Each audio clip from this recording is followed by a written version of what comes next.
Sharof Rashidov nomidagi Samarqand davlat universiteti Urgut filiali pedagogika va tillarni o'qitish fakulteti boshlang'ich ta'lim yo'nalishi Shavkat va Azizaning pedagogik kasbiga kirish fanidan tayyorlagan taqdimoti. Mavzumiz shaxsiy qobiliyat, iqtidorning pedagogik, psixologik, tarkibiy tuzilmasi va o'ziga xos jihatlari. Bu mavzu bo'yicha 3 ta rejamiz bor. Birinchi rejamiz qobiliyat va iqtidor tushunchalarining umumiy mazmuni. Ikkinchi rejamiz iqtidorning pedagogik, psixologik, tarkibiy tuzilmasi. Uchinchi rejamiz qobiliyat va iqtidorni aniqlash hamda baholash usullari. Biz birinchi bo'lib qobiliyatga to'xtalsak, qobiliyat bu shaxsning individual psixologik xususiyati bo'lib, muayyan faoliyat yuzasidan layoqati va ishni muvaffaqiyatli amalga oshirish, subyektiv shart-sharoitni ifodalovchi individual psixik sifatlar yig'indisidir. Zarur bo'lgan bilim, malaka va ko'nikmalarni egallash dinamikasidagi farqlarni aniqlaydi.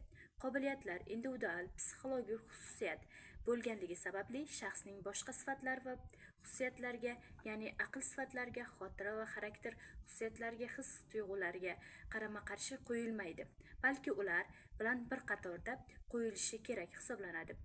Qobiliyatni inson tug'ma, tabiat inomi sifatida tayyor holda olmaydi, balki hayotiy faoliyat davomida shakllantiradi.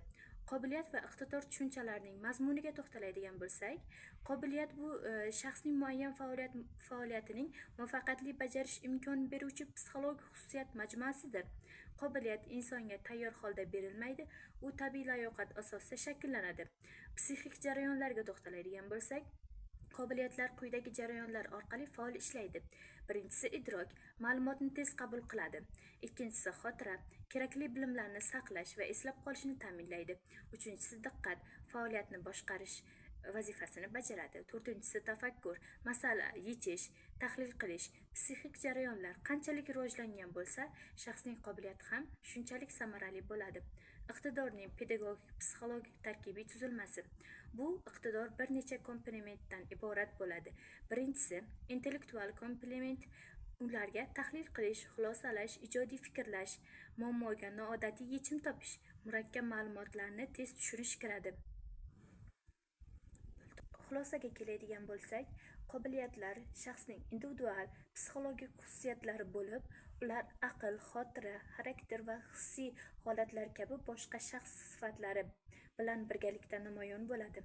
Qobiliyatlar tug'ma holda, to'liq shakllangan tarzda emas, balki insonning hayotiy faoliyati, ta'limi, tajribasi hamda amaliy mashg'ulotlari natijasida rivojlanib boradi.